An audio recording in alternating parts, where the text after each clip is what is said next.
Hey guys, it's Kim here with Fairily Fiber Fun. Thanks for joining me on episode 20 of the Show and Tell series. Today I will be talking about a couple of finished items, a finished knit, a couple of finished spins. I can't talk today, as usual, and some new cast-ons and shop updates and news in general, so please watch to the end so you can find out all about the giveaways and such.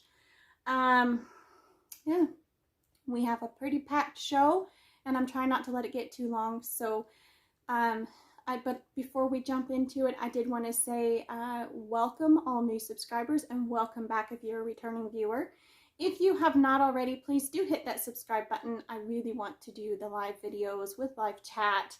Those are so much fun. Rachel Smith of the Wool and Spinning community does her live videos and her patrons are able to be in the live chat, and I recently upgraded to where I am now one of her Patreon supporters, and that way I can be in the live chat, and I have to say it is so much fun. I want to do that with you guys. So hit that subscribe button if you haven't, and hit the notification bell so you don't miss new videos, because they are coming out weekly if I can manage it. Most of the time I can, so no promises, but I will try to get one out every single week. And then if you enjoyed today's video, give it a thumbs up. I do apologize, I'm a little all over the place today. This is like the 10th time I've tried to film, and it's just, my brain is not wanting to work today, so it is what it is. So, first things first is the compass sweater, technically, by TinCanKnits that I steeked and turned into a cardigan. And the absolute worst part of this whole thing was the button bands. Steeking was not scary. The first snip was scary. After that, it was a breeze. I didn't have any trouble with it. But then those button bands, it took me almost a month to get the button bands done just because they terrified me. I will insert a couple of pictures of me wearing it so you guys can see the whole thing. But here she is in all her glory. Compass. These buttons are just the cutest. Come on, there we go. They're shiny, which I kind of wish I had not gotten shiny buttons, but it is what it is. I did 2 different styles of button bands, and I didn't feel like taking one out and redoing it. So here we have the typical 2x2 rib button band that I thought at first I did not like. It turns out I picked up the stitches in the perfect pattern. With my row gauge, it was 2 out of 3. So pick up 2, skip 1, pick up 2, skip 1. And that was perfect for the 2x2 rib, but not perfect for the seed stitch. So I should have done every other stitch, as the seed stitch band is quite ruffled in comparison, but that's okay. I did do a little crochet slip stitch anchor before I steeked, and I think I cut it and then I picked up for the button bands. I think I will pick up for button bands before cutting, just make those and then steek it so that picking up won't disturb the cut edge any. I did have 1 or 2 stitches that wanted to fray a little, but once I tacked everything down, it was all good. So, and I tacked it down by hand as part of the finishing. But that little slip stitch edge right beside where I was going to cut, just kind of folded that cut edge over where I was able to anchor it down, and there's no raw edges. So that's pretty awesome. I'm loving I have not washed and blocked this, by the way. I've been wearing it every day. And I love the way the inside looks, as well as the outside. I'm just over the moon with this. I did end up doing the cuffs in the contrast color. For some weird reason, I did 1x1 ribbing on the cuffs and 2x2 ribbing at the bottom. Why? Where was my brain? I don't know. I don't like 2x2 rib. I like 1x1 rib, but you know, it works. So yeah, like I said, I will put some pictures in here so you guys can see the whole thing in all its glory. And it's done.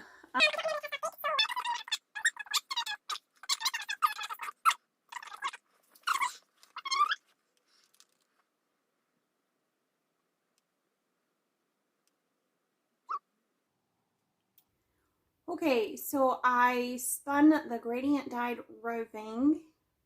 October 10th is when I started. And all the spinning was finished.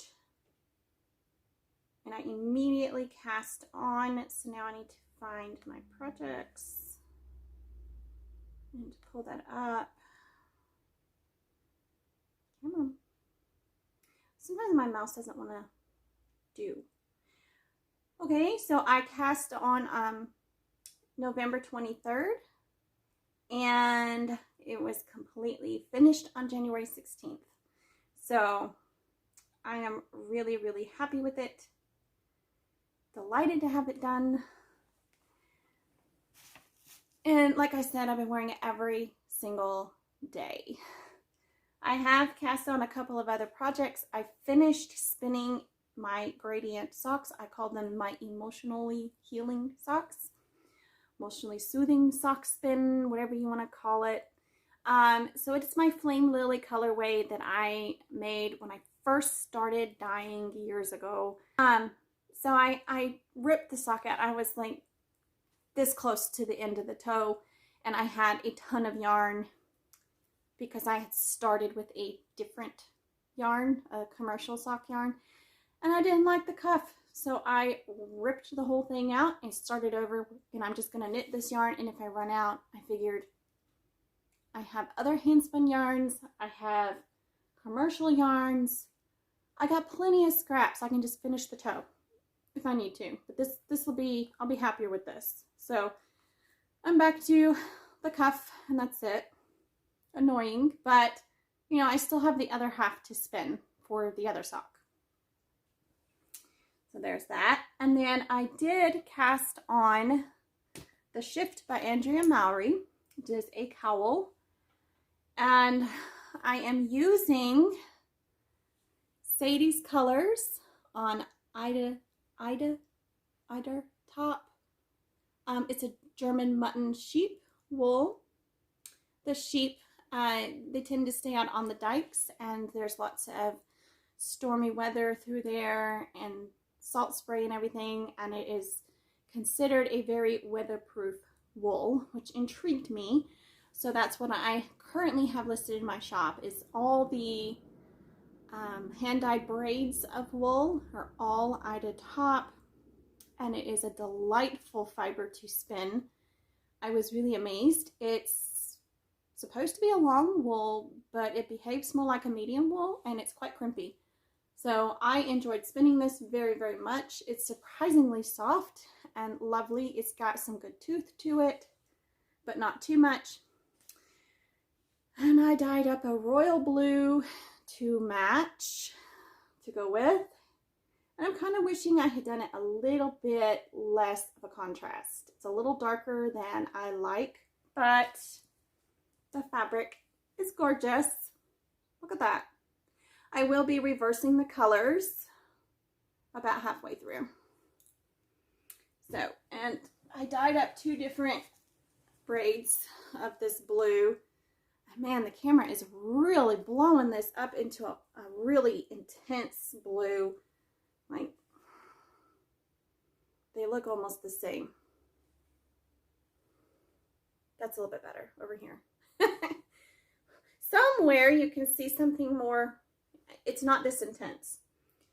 Anyway, I don't yet know what I'm going to do with the other blue, with this other fiber. I only dyed the two braids, and I haven't made up my mind what I'm going to do with it. So I'll just hold on to it for now. And then yesterday I was playing with my camera, and I spun up some bats that my son had helped me with back in the summer, where we created 2 patriotic bats, and I spun one into, can I get my brain wrapped around this? One of them was a gradient bat, and the other one had all the colors layered on top of each other. So I took the gradient and I spun it as a gradient, and then I took the other one and I just spun it and stripped it and spun it. And I did that playing with my time lapse on the new camera. My phone has a hyper speed setting on the camera, and it will film up to 64, 68 times speed, which is super, super fast. An hour and a half of spinning turned into less than 2 minutes of footage. So way too fast. But I played around with the settings and the speeds, and you set it to 4, 8, 16, 32, and 68, 64. I think it's 64 speed.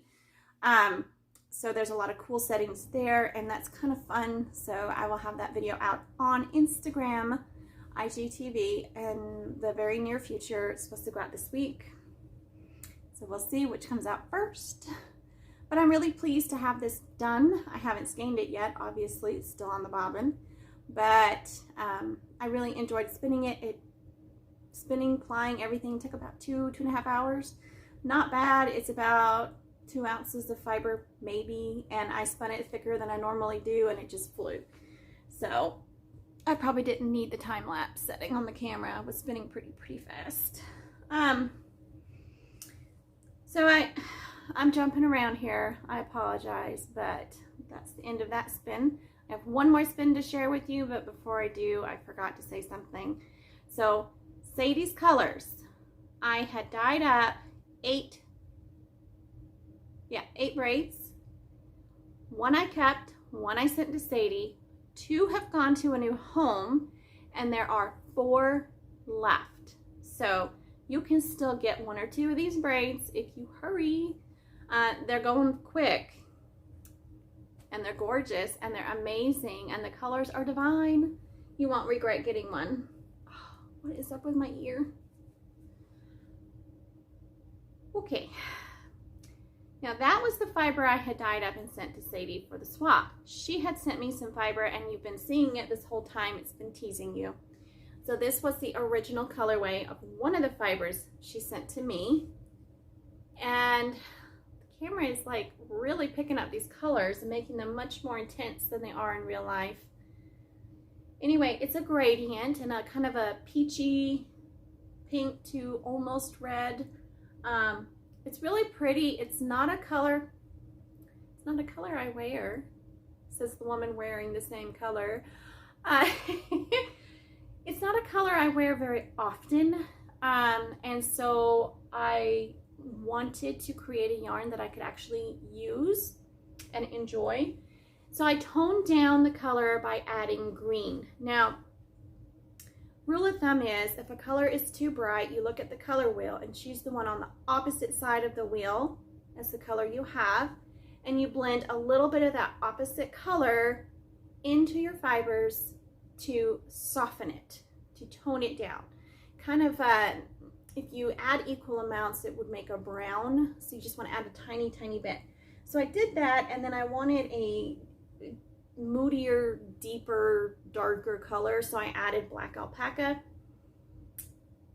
So added green to tone down the brightness, which it really worked because this is the lightest color there. Come on. Focus.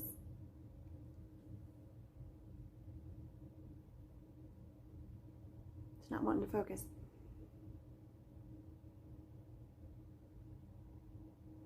Playing with the new camera is always fun. Somewhere in there. Anyway, all that brightness is like gone.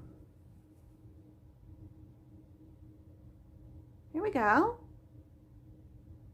So you can see the huge amount of difference in there.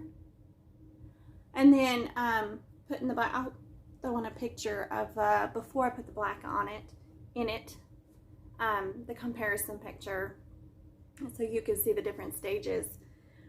But I'm really pleased with the final product. I don't like how different it is because I was really wanting to pay homage to her her dye job, but you know, it is what it is. This is a color that I think I can wear and use, and it'll go with a lot of my outfits. I just don't know what I'm going to do with it. It needs to be cables, maybe a cabled hat. I don't know. So there's that. I don't have a huge amount of yardage, but I think it was just over 200 yards of chain ply. So I had originally just stripped off one long strip down the length of the fiber, and I spun it end to end and chain plied it, and that's what this is. It's the control colorway and then the altered color. So I'm really pleased with how well this did, and the alpaca changed it drastically, added a whole bunch of drape, which is pretty cool. I don't typically like alpaca, but from Spirit Fiber Works, all their alpaca is super, super soft. So I wasn't afraid of this fiber. Like normally I just stay away from alpaca because I've had some really crummy dog hair feeling alpaca, and that's prickly and awful, and it's not fun to spin, and it's not fun to knit with, and it's definitely not fun to wear. But this is next to skin soft, and I will enjoy wearing it at some point. And then we're moving into the news, so that's all the projects that I've done, except for one that I can't show you because it's at a friend's house.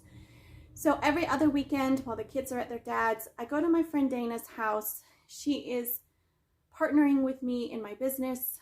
I'm partnering with her. I'm not quite sure how to word it, but we're working together on this business. And she works a full-time job at UGA, at the veterinary school. And she has her own little farm. She has dogs and cats, a horse, sheep, chickens, ducks, and garden. And she loves herb gardens and dye gardens, and plants are her babies, and she's just a really awesome person, and she has a few different looms, and she let me take over her table loom. It's a really big loom. We calculated yardage, and then either I had my yardage calculated wrong or she did her math wrong, and it doesn't matter, and way more yarn than we thought we had. So we managed to warp the loom last weekend that I was with her, not this past weekend, the weekend before. So I'm going back this Saturday, this upcoming Saturday, and we're going to weave and hopefully get a huge amount done so that she doesn't have to go a whole month without her loom. She said it's torture. I'm making her stare at this loom for 2 weeks and she can't do a thing about it. But she's the one that offered, so she's just going to give me a hard time. So I will keep you guys updated on that as it progresses. And hopefully episode 21, I will be able to show you the finished item that I made and have a video up for it. So that was a lot of fun. Now, we also did something new. We, as in the Fairily Fiber Fun community on Facebook, Instagram, YouTube, and my shop, fairylyfiberfun.com. We've started something totally new and really, really cool. And before you run away, I would love for you to just stick with me for a minute and listen to this, and then I have something else to show you. So I started a new thing on Instagram called Inspired by You. And it's where I go into my stories and I ask questions, and you have a chance to vote whether you want fiber or yarn. If you want, this last one was comb top versus superwash sock yarn, and comb top won, and then gradient self-striping random color or speckled and gradient won. And then I had colors, pastel warm or cool, bright warm or cool, and the bright warm won. Now on a color wheel, the warm colors are your yellows and reds and oranges. Green is, depending on the green, it's starting to transition into the cool colors, and the same with purple. So in between the green and the purple is your warm colors, and the cool colors are more on the blue side. So I ended up making a rainbow because, you know, I can't just leave a gradient alone. So here is my Inspired by You colorway that I dyed, and we did a giveaway, and Charlotte Knox, that is local to me, actually, she lives an hour and a half drive from me, near where my sister used to live. She won, so she got this beautiful braid of fiber and gets to spin it, and I am going to do a Monet effect study on this, where you guys can kind of see what that is. If you're really interested, go check out Grace Shalom Hopkins. She has a whole book called Roving, and you can see her Monet effect in that book, and she has the video on how to do it. So go check out her channel for that sort of stuff. Give her some love, and if you really want to purchase her books, she has the ebooks and physical hard copies, and if you order a physical hard copy, she may sign it before she sends it to you, which would be really, really cool. Eventually I'm going to get all of her books in hard copy. Right now I own 2 of them in ebook form, and I love them. I have card, I think I have card and roving. I think that's what I have. Anyway, there are 6 braids in the shop. Again, I made 8, and Charlotte got 1. And I kept the other for me, and they're gorgeous, they're brilliant. I'm not changing the colors, I'm just going to create the Monet effect with this. So, which will shift the colors a little bit, but not significantly, not like I did with this. I'm not toning down the brightness, I'm just working with what is here. So that's going to be exciting, and I'm really happy to have these in the shop. There's also, I forget, 1 or 2 braids of a yellow to orange, maybe red gradient. It doesn't have all the colors of the rainbow. It's called, I think it's just called Gradient. I don't remember what I named it, but it's the only other gradient in my shop. So go check out the shop if you want one of these. And everybody that has subscribed to the newsletter is automatically entered into every single giveaway. Other ways to enter are to participate in the questions on my Instagram stories, and all of your comments, all of your responses to those stories will enter you again for the giveaway. So I think Charlotte had like 3 or 4 entries. So the more you participate, the more entries you get, and you just never know. I'm trying to run them once a month, but it might be once every other month for now. But anyway, I love the idea of having you inspire a colorway, and then one of you can win it. When we reach 1,000 subscribers here on YouTube, I will do a live giveaway on YouTube for everybody that I can see as a subscriber. That should work. And now we're on to, let's see. My notes are right here, so I need to look at them. Oh, that's not show notes. That's Instagram post ideas. Yeah. Fun. I have extra notes that don't belong to today's show notes. Okay, so I worked in the mill Friday and the previous Friday. So 2 weeks in a row I've worked in the mill, and I'll work again this Friday, I believe. And Hope Springs Farm had sent a couple of fleeces to be turned into roving that I'm supposed to sell, and I completely forgot about it. So I now have 2 sheep-specific rovings from Hope Springs Farm. They are Gulf Coast. One is from Aurora. Don't you just love that name? She's a really sweet sheep too. And I really don't want to open the bags, but I have some gorgeous, soft, amazing roving from Aurora. 1 pound, 1 ounce is what I have listed, and I will have it in 1 ounce increments in the shop by the time you get to see this video, I hope, or shortly after. And then And it is beautiful. Well done. And then the other one is the U1369. I don't know her name, but she is a lamb because I believe she's a lamb. That's the numbers from this year.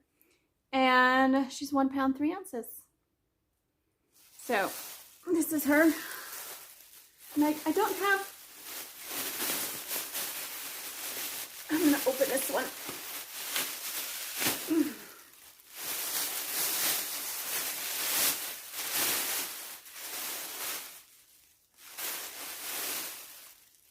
Here's the end. So really, really soft and amazing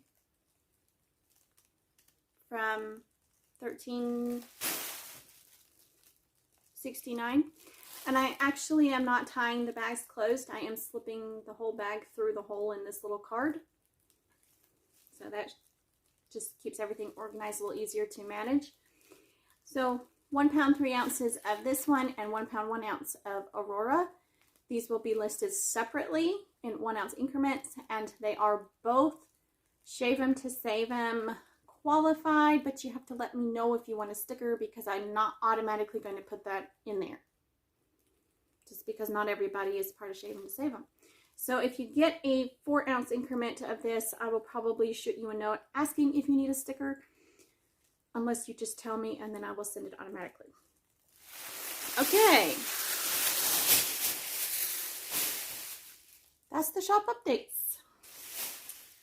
And I just wrote a blog post about how I got started with spinning, how I first got introduced to it, and my journey from then to now, sort of in a nutshell. So that is also going out into the shop. There's a blog on the website and it's part of my store, which I love that. And I will be sending out a newsletter once I get that up, announcing the blog and the new products and the winner of this January's giveaway and all the stuff. So hop over to the website, fairylyfiberfun.com, subscribe to the newsletter. If you have any ideas on an inspired by you topic, go ahead and tell me. I have February's this month and March mapped out, but I'm flexible and I can change stuff. I think March is going to be hand spun, and this month is going to be a blend. I think a blend, yeah. So I think, but I'm not 100% positive. Anyway, I hope you guys enjoyed today's episode. It's a little random. I feel like I'm all over the place today. Didn't I have more to share? Maybe not. I've been pretty monogamous on this sweater and then processing a lot of wool for the mill, like flick carding raw locks to hand spin later, to scour and card and spin, because I want to put hand spun yarn in the shop, but I also want to knit with it. Like, how do you juggle everything? I'm crafting for me, but I have a store to run, a business to run. I'm crafting for you too. How do people do it? I need to use the mill more. During shearing time, I will be working in the mill more days than I am right now. Right now I'm working only on Fridays, but when Nicole Taylor is off doing her shearing for 2 or 3 weeks at a time, I will be running the mill a few days during that time that they're gone. In last year, they lost a lot of time that the mill could have been operating because no one was there to operate it. So anything I can do to keep the mill moving and processing is that much less money that they're losing, if that makes sense.